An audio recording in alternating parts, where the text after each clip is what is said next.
É preciso saber. É preciso saber. É preciso saber. É preciso saber. Olá, boa tarde a todos vocês que estão nos acompanhando a partir de agora, nesse momento ao vivo aqui dos estúdios da TV LP. A nossa quinta entrevista do nosso projeto É Preciso Saber. Entrevista essa ao vivo no dia de hoje aqui, a qual você pode interagir conosco, participar, enviar suas perguntas, fazer seus comentários, sugestões. Nós estamos tendo o prazer aqui nesta tarde de estar recebendo mais um convidado especial para essa entrevista. Como eu já disse, nossa quinta entrevista do projeto É Preciso Saber. Esse projeto que tem a parceria com o CMDCA, o Conselho Municipal dos Direitos da Criança e do Adolescente, também com a Prefeitura Municipal e a Casa de Apoio Projeto Esperança, que é a responsável pelo projeto, que tem desenvolvido esse projeto e que nós desejamos muito alcançar a todos vocês com uma mensagem de conscientização sobre os riscos do uso do álcool e das drogas. Estamos aqui recebendo o Dr. Carlos Augusto Web, ou como prefere ser chamado, Guto Web, né? Um prazer receber o senhor aqui, médico psiquiatra aqui na nossa cidade, Lençóis Paulista, e muito obrigado, doutor, por estar aqui. É um prazer estar aqui, espero contribuir um pouquinho com o conhecimento para alertar quanto mais pessoas possível. Ótimo, ótimo.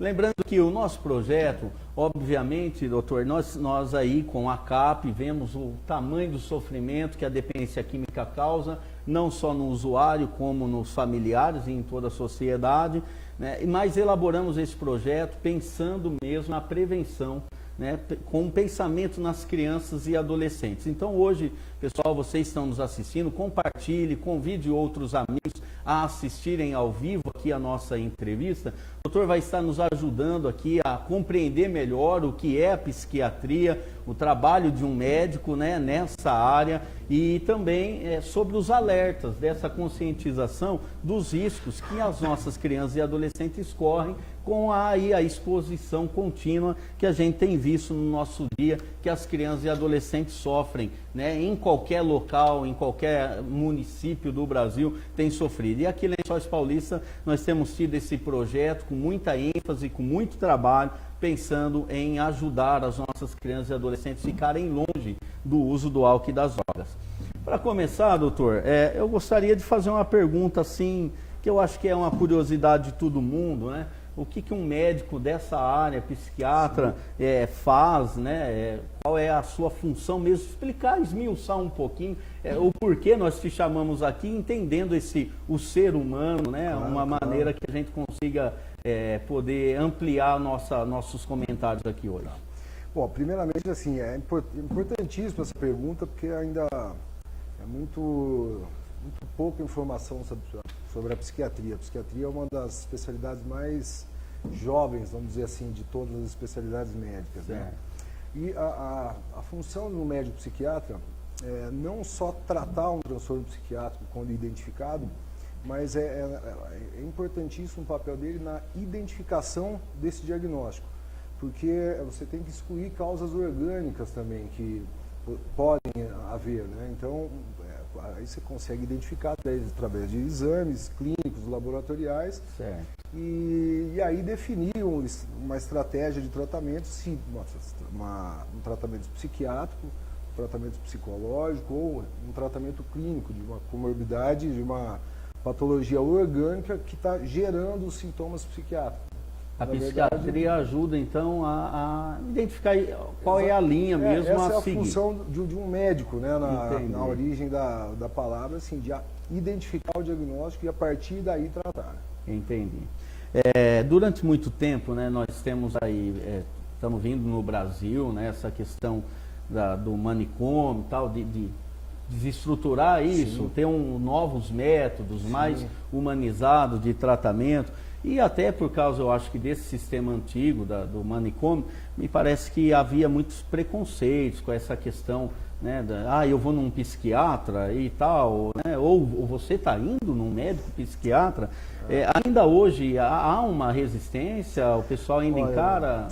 Cara, infelizmente ainda tem muito preconceito, isso é inegável. vem diminuindo muito, né? Antigamente os recursos eram muito precários, né? Até os medicamentos cheios de efeitos colaterais, tinham os manicômios aí que muitos não eram sérios e os tratamentos eram muito ruins, muito precários, né? Certo. E a gente não tinha muita informação mesmo, né? E por falta de informação os tratamentos eram muito ruins, né? Então esse preconceito dá-se daí. E até um pouco mais longe, mas não tão muito longe, ainda havia essa questão de achar que os transtornos psiquiátricos tinham uma relação com eventos espirituais ou de qualquer outra coisa assim que não prática, né? O que gera mais preconceito ainda, né? Que até hoje ainda tem essa confusão de se é uma espiritualidade com aquilo que pode ser, exatamente, de fato, o organismo, muitas vezes. Eu acho que eu sempre falo, fatores do dia da vida. A espiritualidade acho fundamental para todo ser humano, é até um preventor de transtornos psiquiátricos até. Mas tem que deixar sempre separado a ciência da religião. Elas tem que trabalharem juntas, né? Uma substituindo a outra não é legal. Tem que ter, eu acho que, uma parceria. Sim, e hoje com a modernidade dos medicamentos que a gente tem hoje em dia, com menos efeitos colaterais e com o conhecimento que a gente tem mais, hoje em dia vocês têm muito mais esclarecimento e muito menos preconceito, apesar de ainda ter. Entendi. Certo. E há essa questão da psiquiatria hoje, já que o nosso assunto aqui, o nosso projeto, ele está mais voltado, né, a se preocupar com essa questão do uso abusivo de álcool e outras drogas. Seria importante para nós um esclarecimento, sim, sobre essas questões, né? Qual o dano ou consequência, por exemplo, mais comum do uso das drogas, né, na infância e na adolescência, já que o nosso público principal com esse projeto são as crianças e adolescentes. Claro. Assim, nessa fase, na infância e adolescência, o cérebro está em formação ainda, né? Está em maturação, né? Então, os danos de qualquer droga psicoativa nesse cérebro é muito importante e aumenta muito a chance desse indivíduo desenvolver transtornos psiquiátricos, aumenta um paciente com um jovem que tem uma predisposição genética a desenvolver um transtorno psiquiátrico, ele aumenta muito a chance. Saiu agora um estudo canadense, se eu não me engano, um estudo muito longo, de mais de 20 anos, que identificou que um jovem no cérebro em formação, né, antes dos 18 anos, de 21 anos, se ele fuma um cigarro de maconha por semana, o que não é um padrão de abuso, né? Um cigarro por semana aumenta em 50% a probabilidade de desenvolver esquizofrenia, que é uma das doenças mais graves, é a doença mais grave da psiquiatria. Né? É um estudo britânico? É canadense, se eu não me engano, não tenho certeza, mas é um estudo, um dos maiores que tiveram sobre dependência química. Acabou de ter informativo. Pouquíssimos anos, assim, é muito recente. Então isso é um dado muito relevante. A esquizofrenia é uma doença incurável, progressiva, crônica, né? Então, esquizofrenia, aqueles surtos que as pessoas têm, sim, foge da realidade e tal.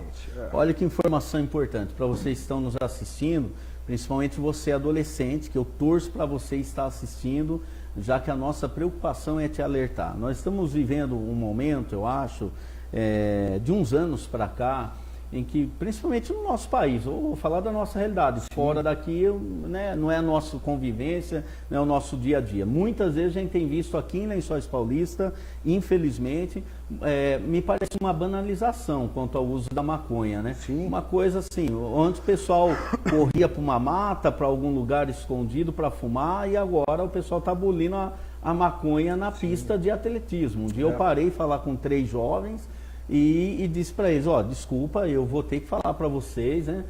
Vocês estão aqui num espaço público de caminhada, eu sou um rapaz que ajudo pessoas com dependência química e acho que vocês estão correndo risco. E foi interessante, doutor, porque eles me agradeceram a atenção que eu dei para eles. Legal. Né? Sem repressão, né? Exato, foi um toque, né? Um alerta. Exato. Exato. E interessante porque o Danilo, a colega nosso também, psicólogo, já foi a primeira entrevista aqui nossa, matéria especial, esteve conosco, melhor dizendo, ele fala sobre adolescentes que passam no CREAS e que a maior índice de adolescentes que estão lá para medida socioeducativa ou liberdade assistida tem envolvimento com maconha. Então a maconha não é brincadeira não, a maconha ela causa um problema mesmo. Sim, a gente tem aquela falsa ilusão, né, uma falsa ideia, né, uma ilusão de que a maconha é uma planta natural, que tudo bem. Isso é uma grande bobagem, a maconha tem efeitos significativos no cérebro. Aproveitando já esse gancho, já que a gente tratou do adolescente e tal, no ponto de vista do senhor como médico, né, ou a psiquiatria como um todo, o que tem levado os adolescentes ou crianças cada vez mais novos a se envolverem com drogas, seja o álcool ou a maconha mesmo? Sim. Bom, essa é uma excelente pergunta e muito ampla, né? A resposta muito ampla. É assim, primeiro, a criança e o adolescente tem muita curiosidade com tudo, né, cara? Então, a curiosidade é um ponto importante. O outro ponto é o meio em que vive, né? Aí que entra a promoção de saúde mental, né? Que se você incentivar com arte, com cultura, com educação mesmo, para esse jovem não usar. E um ponto que eu acho importantíssimo falar também vamos dizer, entre aspas, automedicação. Por exemplo, um paciente que tem um transtorno psiquiátrico não diagnosticado, um exemplo que eu dou é o transtorno de déficit de atenção e hiperatividade. O indivíduo tem esse transtorno e ele tem algumas drogas ilícitas, estimulantes, que ajudam ele, porque ele tem o déficit da produção desse neurotransmissor. Certo. Então, com a droga, ele se sente melhor. Então, isso acaba gerando uma dependência, porque ele está tratando, entre aspas, a patologia dele com uma droga, com o que ele tem. Entendi. Não tem informação, não tem acesso a um tratamento adequado. E de repente ele nem foi usar para assistir, porque foi assim, foi uma experiência. E aí acabou trazendo naquele momento, pelo menos, talvez um relaxamento, no caso aí uma atenção, ficar ligadão em alguma coisa. Um paciente ansioso que ele... por exemplo, eu dou um exemplo muito clássico de um paciente onde eu fiz minha especialização em Curitiba, que estava internado, um senhor de uns 70 anos, mais ou menos. Uhum. E ele, isso é muito interessante, ele com 12 anos, há 60 anos atrás, ele tinha síndrome do pânico, o transtorno do pânico, né? E o pai falava pro pai, pra mãe que tinha o transtorno do pânico, falava, vai trabalhar vagabundo, né? 60 anos atrás, não se falava muito nisso. E aí ele tomava uma dose de cachaça e dava um bem-estar, porque o álcool é um depressor do sistema nervoso central. Só que ele dava esse bem-estar às custas de baixar a serotonina, que é um neurotransmissor envolvido na ansiedade. Certo. No outro dia ele está mais ansioso. Aí toma outra dosinha. Virou alcoólatra. Por quê? Se tivesse tratado esse transtorno do pânico com medicamento, talvez esse paciente não se tornaria um dependente químico. Entendi. Legal. Bom, gente, que legal, um bate-papo bastante gostoso e informativo para nós aqui. Nós vamos para o nosso primeiro intervalo, mas eu gostaria de pedir para você que está nos assistindo aqui ao vivo, o apresentador Dr. Guto aqui, nos dando todo esse conhecimento, manda alguma pergunta que você tiver, alguma dúvida, tire a dúvida, faça algum comentário, de repente alguma experiência que você tem e que pode compartilhar, a gente vai estar falando aqui ao vivo, tá? Esse intervalo nós faremos um pouquinho diferente. Nós já estamos com 11 vídeos na nossa plataforma, aí da tvlp.com.br. Clica lá no É Preciso Saber e você vai ter um menuzinho lá escrito Videotecas. Lá vai ter as entrevistas que nós já fizemos, essa é a 5ª. Nós também temos lá 4 matérias especiais, daqui a pouco entra a 5ª matéria especial. Tudo com muita informação e 11 episódios. Nós colocaremos hoje em cada intervalo 1 minuto e meio, 2 minutos aí dos nossos primeiros episódios e nós pedimos, entra lá, acessa, compartilha via WhatsApp, porque afinal o projeto É Preciso Saber foi pensado para ser desenvolvido dessa forma, de maneira virtual, de uma maneira que se torne bastante abrangente e bastante informativo a qualquer momento, em qualquer lugar, tá bom? A gente volta já logo depois do vídeo do primeiro episódio e depois de uma breve também propaganda, vamos dizer assim, da Casa Cap, mostrando o espaço que nós temos lá para cuidar de dependentes químicos. Obrigado, daqui a pouco nós estamos de volta.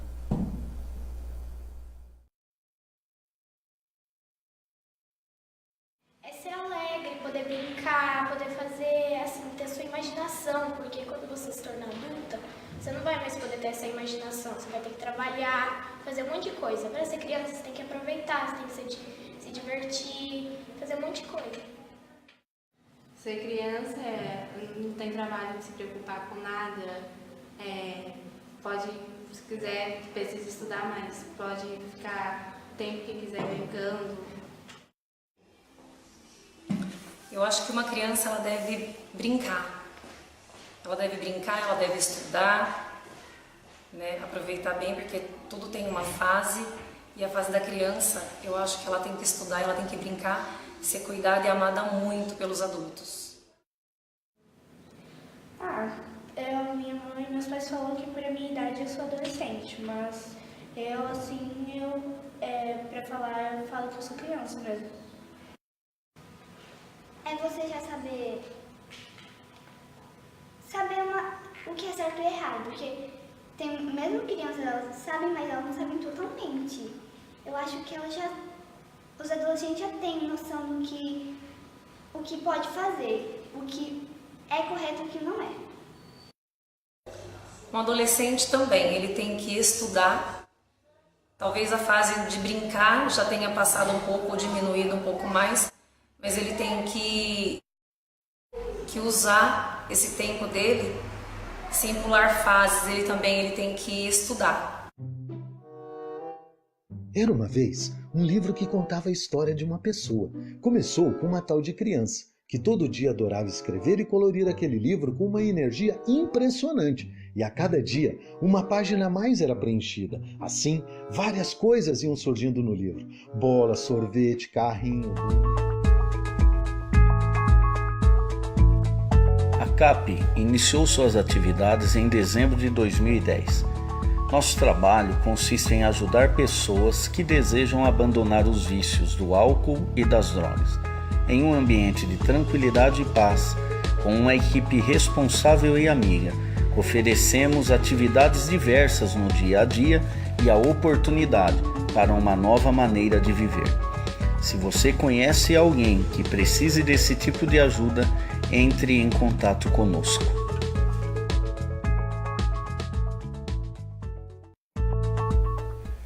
Muito bem, que bom. Espero que você esteja gostando da nossa entrevista, desse momento tão importante que nós estamos aqui recebendo o Dr. Guto Webb. Esqueci de comentar no início da apresentação do senhor.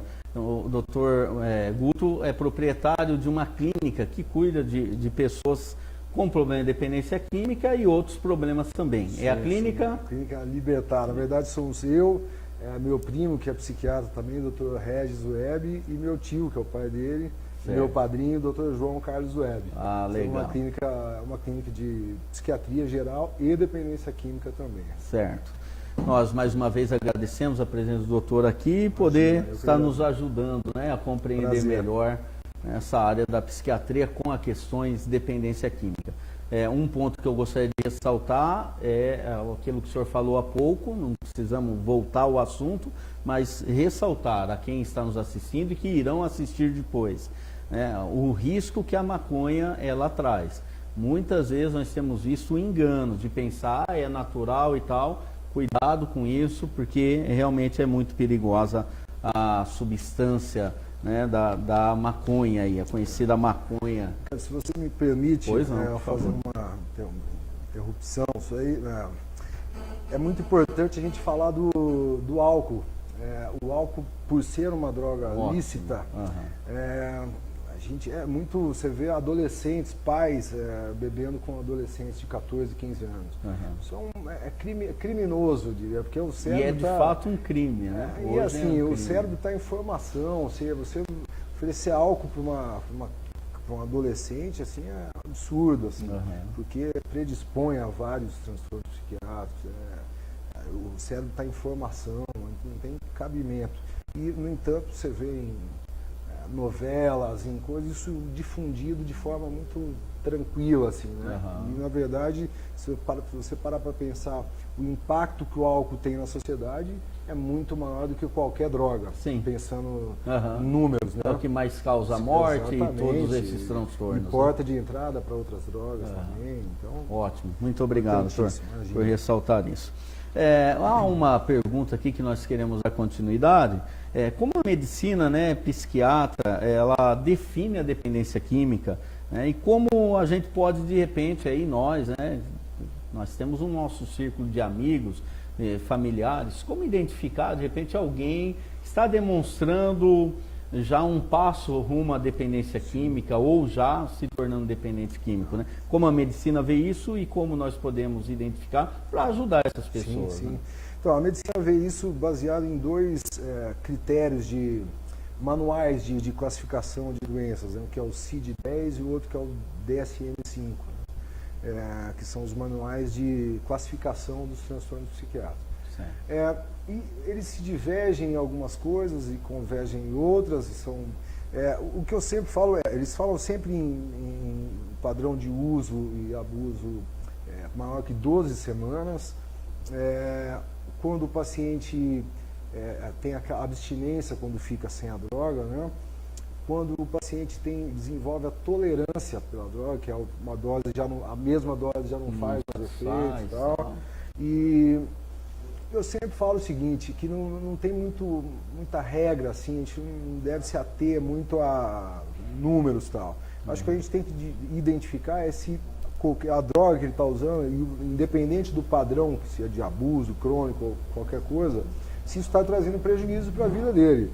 Seja prejuízos físicos, sociais, laborais, independente. Se estiver trazendo prejuízos, isso caracteriza a dependência química, na minha opinião. E tem que ser tratado como tal. Agora, na vida de uma criança ou um adolescente, independente da quantidade, da porção, tem que ficar sempre trará danos. Sim, com certeza. Sempre por causa do desenvolvimento. Exatamente. O cérebro está em maturação, né? Você é uma droga psicoativa nesse Até que ano? Até qual idade? Assim, até 21 anos. É o ideal. Não é que depois relaxa, mas aí já é um outro problema, né? É um desenvolvimento diferente. Exatamente. E lembrar também que é importantíssimo esse indivíduo nessa idade, que ele está mais predisposto a ter um transtorno psiquiátrico nessa fase, adolescência, o cérebro está em formação. Então, se o cérebro está lá se formando, vem uma droga psicoativa, a chance o cérebro de entende que aquilo faz parte. Exatamente. Então, mais ou menos assim, a grosso modo, na minha ignorância. E pode predispor a vários transtornos psiquiátricos. Nossa. Então essa fase é crucial, assim. Entendi. Também aí tem as questões, né? Nós gostaríamos de saber um pouquinho mais para dar ao nosso público, porque a gente fala, no meu caso, eu nunca fui usuário de drogas, assim, não sei o que é fumar uma maconha, cheirar uma cocaína e tal, e me envolvi com cuidados de dependentes químicos lá 8 anos atrás, com o início da Casa Cap. Não sei, assim, de fato, com detalhes, o que essas substâncias, né, elas causam, como que reage cada uma delas. Falar, óbvio, que é tão abrangente o assunto, né, uma coisa... Mas essas principais, assim, se fosse possível a gente comentar um pouquinho aqui, né, sobre a substância psicoativa, o que a psiquiatria tem a nos dizer sobre essa substância, como que ela age, né, no cérebro mesmo, propriamente, aí da criança, do adolescente. Por exemplo, o álcool, ele tem tal reação. O cigarro, tal coisa, e a maconha. Eu acho que esses três a gente poderia, se possível, abordar bem rapidinho, assim, para...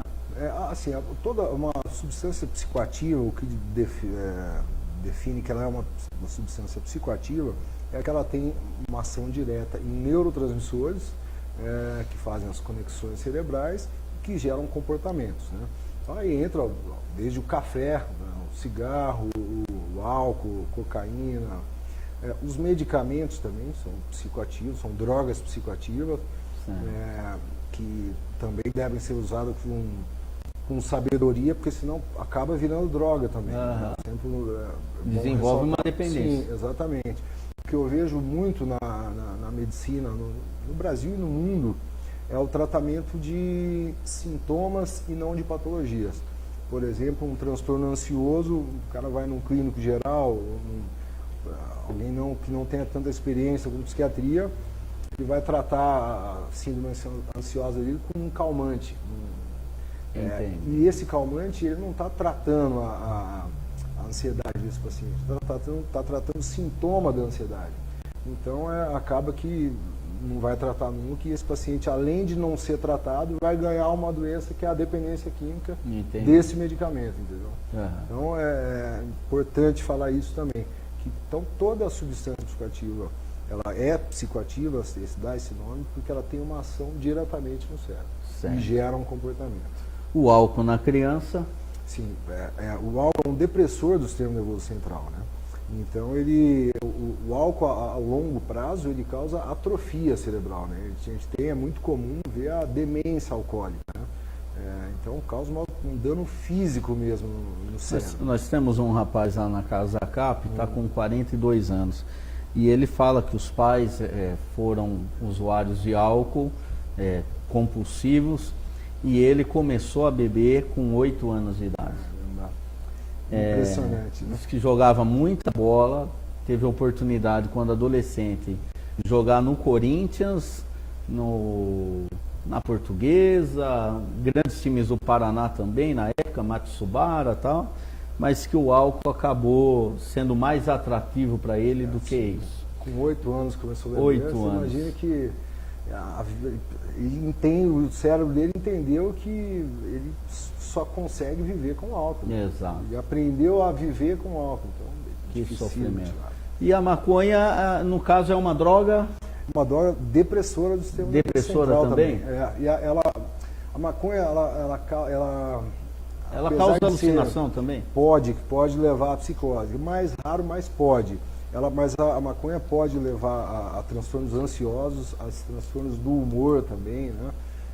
E a maconha causa uma sensação de tranquilidade no pós-uso, porém a maconha, como uma substância depressora do sistema nervoso central, ela baixa a serotonina, que é o neurotransmissor envolvido na ansiedade e no humor. Então a maconha em uso a médio e longo prazo, ela leva a depressão e leva a transtornos ansiosos e predispõe no adolescente a transtornos psiquiátricos, a muitos transtornos, e dentro daquele estudo que eu te mostrei, que eu te falei, que aumenta muito a chance do indivíduo desenvolver esquizofrenia, que é a doença mais grave da psiquiatria, né? Olha aí, quanta informação importante, pessoal. É uma coisa muito séria quando nós tratamos desses assuntos de substância psicoativa. É muito abrangente, é algo enorme. Graças a Deus nós estamos tendo essa parceria com o Dr. Weber aqui, nos explicando um pouco mais sobre isso.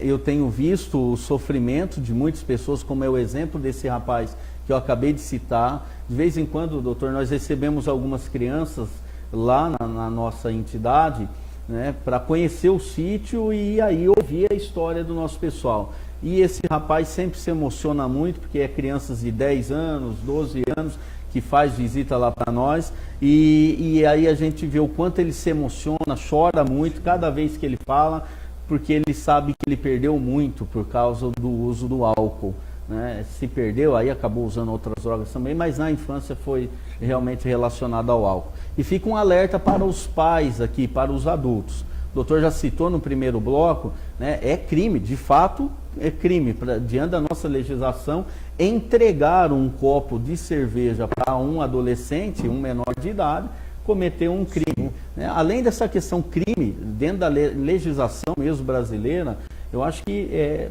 pensar muito também, eu acho que foi o sentido que o senhor colocou, que o senhor falou, é um crime fazer isso, né? Essa questão moral, do cuidado, né? Fica esse alerta para todos vocês. Nós vamos para mais um intervalo agora com uma chamadinha do episódio 2 do nosso projeto É Preciso Saber. Depois a gente vai voltar aqui falar encerrando, né, o terceiro bloco com o Dr. Guto Web, mas gostaria muito, estou vendo que está tendo aqui a participação, e se vocês puderem, envie alguma pergunta ou faça algum comentário, e daqui a pouco a gente volta aí, 3 minutinhos de intervalo aí, para nós podermos tomar uma aguinha e ler, né, se tem alguma pergunta, algum comentário para compartilhar com vocês, tá bom? A gente volta já.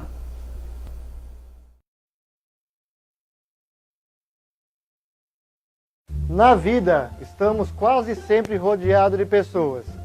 Quando somos crianças, normalmente, são as pessoas de nossa família. Os pais, os nossos avós, os tios e as tias, primos e irmãos, que muitas vezes são mais velhos do que nós. O que para os mais novos é normalmente um problema. No entanto, os mais velhos juram que o problema são os irmãos mais novos.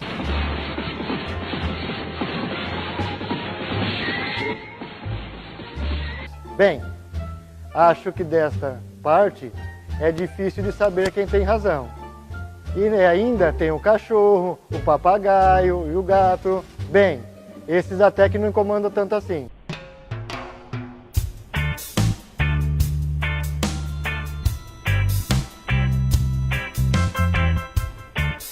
Num certo momento da nossa vida, ainda precisamos nos relacionar com outras pessoas que não são da nossa família. É hora de ir para a escola. Vamos conviver agora com professora, diretora, tio, tia da cantina, da limpeza, da van escolar, dos outros colegas de escola, cachorro, gato, papagaio. E esse não, esses ficaram lá em casa. Você está achando que a gente é demais? Então espera só para quando você ficar adulto. Aí você vai ver só. É sogro, sogra, esposa, marido, netos, colegas de trabalho, o chefe. Melhor é a gente ficar aqui mesmo pela fase da infância e adolescência. Mas bem, voltando lá para a escola. Nesse momento é que começamos a experimentar algumas emoções e sentimentos novos. Pertencer a um grupo diferente da família, ser aceito por esse grupo, dividir espaços e atenção com os outros, etc. Quando passamos por essa experiência, é normal que algumas delas nos tragam um desconforto e estresse. E sabe por que a gente se estressa ou fica assim, na pressão? Quer saber mesmo? Então tá, no próximo episódio eu te conto. Tchau, fui! Pô, esse vizinho tá me tirando. Esse tiozinho tá de brincadeira comigo. Calma, você vai acabar se estressando. E daí sabe o que acontece? Quer saber mesmo? Não vou contar, povo estressadinho. Ingrid, é por aqui, Ingrid, vamos? É preciso saber. É preciso saber. A CAP iniciou suas atividades em dezembro de 2010. Nosso trabalho consiste em ajudar pessoas que desejam abandonar os vícios do álcool e das drogas, em um ambiente de tranquilidade e paz, com uma equipe responsável e amiga. Oferecemos atividades diversas no dia a dia e a oportunidade para uma nova maneira de viver.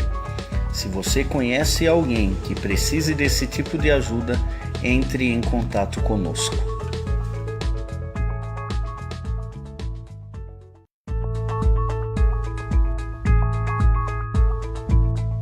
A CAP iniciou suas atividades em dezembro de 2010. Nosso trabalho consiste em ajudar pessoas que desejam abandonar os vícios do álcool e das drogas, em um ambiente de tranquilidade e paz, com uma equipe responsável e amiga. Oferecemos atividades diversas no dia a dia e a oportunidade para uma nova maneira de viver. Se você conhece alguém que precise desse tipo de ajuda, entre em contato conosco.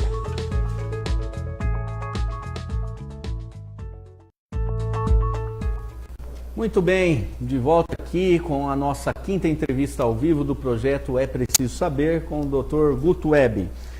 Primeiro eu quero agradecer a vocês aí que estão, né, nos assistindo, compartilharam, deram um joinha. estão mandando perguntas, gostaria que tivesse até mais perguntas para nós aproveitarmos o precioso tempo do doutor aqui que está, né, dispondo. Eu achei que ele ia trazer um violão, porque, né, é músico. Eu falei pro Juninho, pô, será que vai trazer um violão, né? O Juninho comentou comigo, toca pra caramba. Então, mas tudo bem, quem sabe, né? Eu quero mandar um abraço aqui para o Emanuel Jimenez, o Denis, que está nos assistindo, o Ângelo, Ana Elisa, o William Blanco, né? Obrigado aí pelo abraço, William, também a Márcia, minha esposa. 21 anos de casado não é para todo mundo não, hein? Tá brincando. Hoje 21, hein, Márcio? Hoje? Hoje. Parabéns. Obrigado. A Eliane Martins manda um abraço pro Dr. Guto, para mim, obrigado, Eliane. O João José, o Justino, o Xingulim. Ei, meu Deus, Xingulim, falei errado até aqui. Um abraço para você também, o Alexander Silva, a Carol, o Dairon, também a Cláudia e o Brás. Deus abençoe todos vocês. Obrigado pela sua audiência, tá? Daqui a pouco eu vou fazer uma pergunta que o Denis enviou aqui. Talvez se tiver mais alguma aí. E se você não fez e queira fazer, por favor, aproveite. Nós estamos no último bloco. Nós vamos fazer mais 2 perguntas para o Dr. Guto e aí abrir as perguntas que a gente tiver aí no Facebook. Bom, vamos lá. Quais os tratamentos ou medicamentos existentes hoje indicados pela medicina, no caso da dependência química? Bom, excelente pergunta. Assim, a dependência química, ela normalmente vem acompanhado um transtorno psiquiátrico junto, né? Então, a parte mais importante do tratamento da dependência química é identificar o transtorno psiquiátrico desse paciente que está levando ele ao abuso, ao padrão de abuso, ou ao uso crônico de qualquer substância, né? Então, é importantíssimo identificar e tratar a patologia. Não adianta você tirar o cara da droga e não tratá-lo, que quando se acabar essa abstinência, esse período de sem drogas, ele vai voltar a usar, porque o organismo dele vai estar pedindo, né? Por causa do transtorno psiquiátrico. Então é importantíssimo identificar a patologia dele e tratar. Esse é o principal passo. E aí, em relação a qual medicamento, aí é muito amplo, né? Vai ser do indivíduo. O tratamento é individualizado, né? Entendi. Aí fica aqui um pensamento para o nosso poder público municipal, né? Porque cada vez é maior o número de pessoas que têm entrado para o caminho do uso de substâncias psicoativas e, infelizmente, muitas delas se tornam dependentes. Sim. Nem todas, mas muitas, sim, né? Uma vez numa palestra, numa conferência, eu ouvi alguém dizer assim, é certo que nem todos que usam se tornarão dependentes químicos, mas que todos que se tornaram dependente químico um dia só usou, né, recreativo, verdade, vamos dizer assim, né? Então não vale a pena arriscar, porque pode ser que você desencadeie uma dependência química, mas fica aqui um alerta para o poder público, né? Aquelas pessoas que têm um convênio médico, que têm uma possibilidade financeira de fazer isso, né, ter a abstinência num local adequado, tal. Seria muito importante o poder público dar todo esse amparo, né, do tratamento mesmo, da patologia. Né? Isso eu acho fundamental, esse apelo aí aos poderes executivos aí, né? Porque é importantíssimo.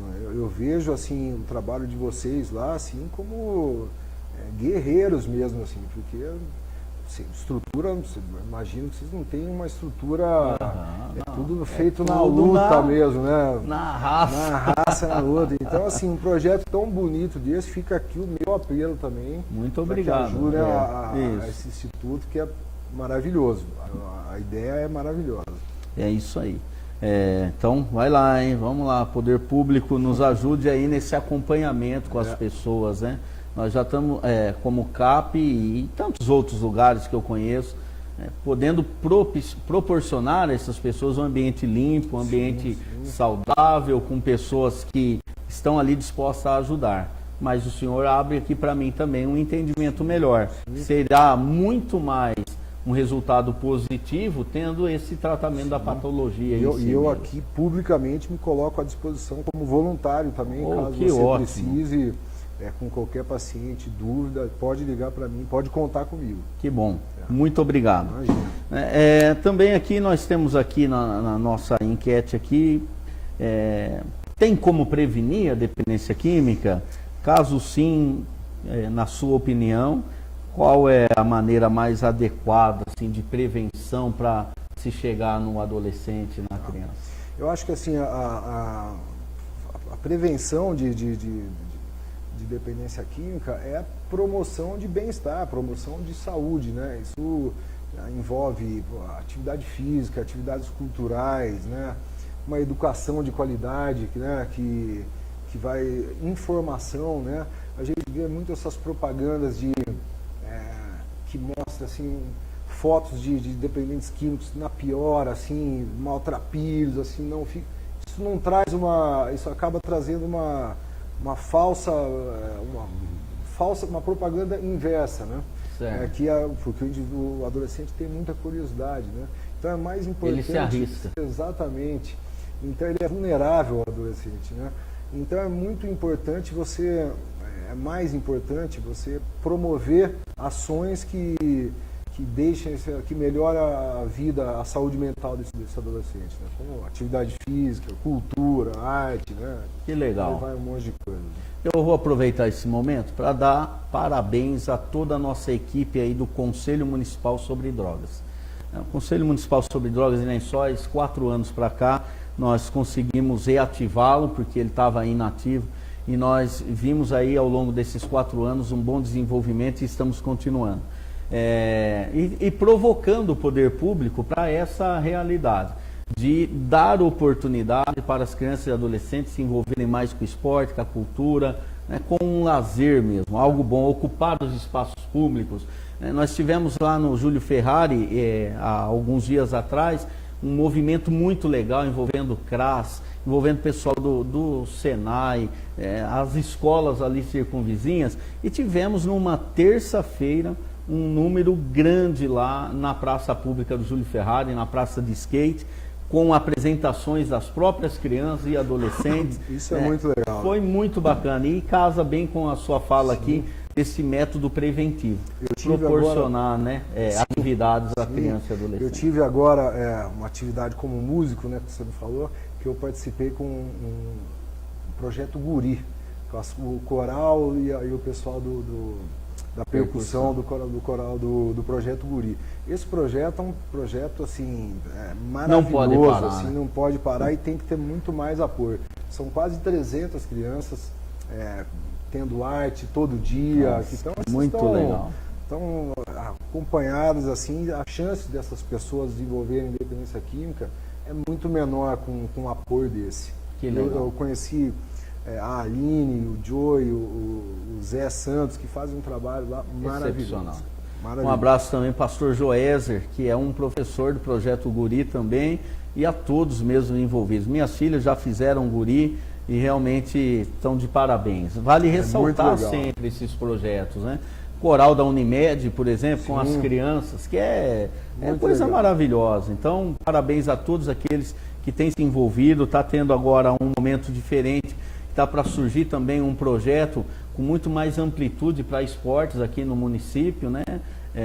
O Glauber, meu amigão, Glauber, conselheiro tutelar e hoje presidente do Comad, que ajudou na elaboração desse projeto e foi aprovado na mesma época do nosso, do É Preciso Saber, aprovado pelo CMDCA, e agora daqui a pouco aí, eu acho que já está até acontecendo, mais esportes, coisas mais atrativas para as crianças e adolescentes. Isso ajuda muito. Bom, vamos lá. Para encerrar então, eu vou estar lendo aqui algumas perguntas que foram feitas. O Denis foi o primeiro que fez a pergunta aqui, doutor. Quando a pessoa passa muitos anos no uso de álcool ou outras drogas e passa por um tratamento, essa pessoa precisará tomar medicamentos pelo resto da vida ou apenas por um período de tempo? Essa resposta não existe, né? A certeza, né? A gente fala nunca, a transtorno psiquiátrico não tem cura, né? Tem tratamento, né? Obviamente é possível ficar sem medicamento, sim, muito possível, desde que haja um tratamento adequado, com planejamento terapêutico, fazer um tratamento e possivelmente parar os medicamentos ou não. Isso vai depender na fase de manutenção do tratamento. Só vamos saber tentando, mas é possível, sim. Tá. Depende de vários outros fatores também. Internação compulsória se aplica a todos? Tem um público específico? Essa é uma discussão que daria outro programa, viu? Porque assim, é complicado, tem duas visões assim, muito particulares. Assim. Por um lado, você ser um paciente que está psicótico, esse paciente precisa de uma internação compulsória. Esse paciente precisa sim, ele não tem a consciência crítica, a crítica de falar, pô, preciso de um tratamento. Entendi. Por outro lado, quando se fala em internação compulsória, quem define o tempo de internação é o Ministério Público, é o juiz. Aí eu acho que não é legal, eu acho que não pode misturar um caso de saúde pública, um caso médico com justiça, com judicial. Uhum. Aí eu acho que não é legal. Acho que tem os seus pontos, assim. Poderia melhorar, então, no caso. Tem uma consulta, vamos dizer assim. Exatamente. O médico só definir essa coisa com a família. Né? Legal. Isso a internação voluntária, involuntária, a sua favor, que é quando a família decide que o paciente precisa. E se vê que o paciente precisa e ele não tem a crítica, você vai lá e qual a diferença? Involuntária para que o pessoal entenda. Involuntária é que a família decide que o paciente deve ser internado. A família mas junto tem que com ir o médico. pelo meio judicial também. Não. Involuntária não. Tá. A diferença da compulsória é que a compulsória é o juiz que define. Então, a família em si pode, então, tomar a decisão de internar um paciente. Entendi. Através de um não médico precisa do meio judicial. Não precisa do meio judicial. Entendi. Tá certo. Tá ótimo. A Vanessa também está participando, mandou uma pergunta e essa é para encerrar. E eu estou aqui pensando, doutor, que nós estamos há 25 minutos aqui e nós já estamos há quase 50 minutos conversando. Olha que coisa, muito bom.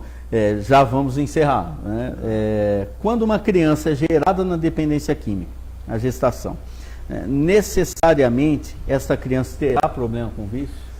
Sim, é a pergunta da Vanessa. É uma excelente pergunta, Vanessa. Assim, aumenta muito a chance assim, desse paciente ter complicações na adolescência. Assim. A gente não tem assim, dados exatos assim, da chance, assim, mas assim, a probabilidade dessa criança ter problemas com dependência química ou transtornos psiquiátricos assim, aumenta muito. Não é pouco não, por isso que é importantíssimo o tratamento de gestante. Aí, por exemplo, entraria uma internação involuntária ou compulsória, por exemplo. Sim. Uma gestante que ela não tem condição de... Esse senso crítico exatamente, mesmo. E ela vai se arrepender muito depois num momento de sã consciência. Assim. Então, essa paciente, por exemplo, deveria uma internação involuntária ou até compulsória nesse caso. Porque os transtornos não seriam só para ela também. Que legal. Bom, gente, eu sei que está muito gostosa a nossa conversa. Eu, por mim, continuaria aqui, porque eu assustei a hora que eu vi a hora aqui. Foi mesmo. Bastante interessante a nossa conversa, por isso que passou tão rápido. Mas muito obrigado aqui a Janete Pieroni, que está nos assistindo, a Marilene, a Vanessa, o Denis, o Adilson Batista também. Muito obrigado ao Paulo César Coelho, Deus abençoe todos vocês. Nós vamos encerrando aqui a nossa 5ª entrevista do projeto É Preciso Saber. Agradecidos mesmo de todo o coração, a toda a equipe da CAP, da TVLP e da SOS Consultoria. Agradecido ao Dr. Carlos Augusto Web, muito obrigado. E fica à vontade para falar o que o senhor desejar aí para o nosso pessoal. Foi um prazer estar aqui, foi realmente um papo gostoso e nem vi o tempo passar mesmo. E eu acho que é importantíssimo esse trabalho que você está fazendo, é importantíssimo. Quanto mais informação, mais prevenção e menos preconceito e tal. Então tem que se falar sobre isso mesmo. E eu estou sempre à disposição, quando precisar é só me chamar que eu estarei aqui. Muito obrigado, doutor. Deus abençoe o senhor. Foi um prazer. Olha, gente, então nós estamos encerrando aqui a nossa programação. Nós vamos aí ter esse momento final com o terceiro vídeo, o vídeo do terceiro episódio, mas aí nós já estamos encerrando. Quero agradecer a todos vocês que nos assistiram e convidar vocês que estão aí no Facebook, acesse a página do nosso projeto, linkado a tvlp.com.br/é preciso saber. Tem lá um menu videoteca com todo o conteúdo que nós desenvolvemos até aqui.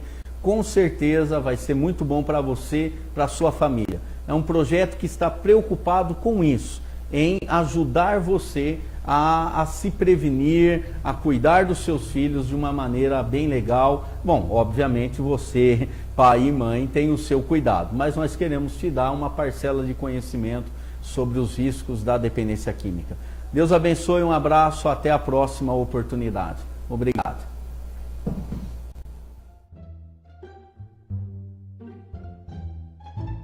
Ao falar do ser humano, precisamos necessariamente considerar as suas emoções, sentimentos, medos, angústias, sofrimentos e prazer. Não somos simplesmente seres racionais.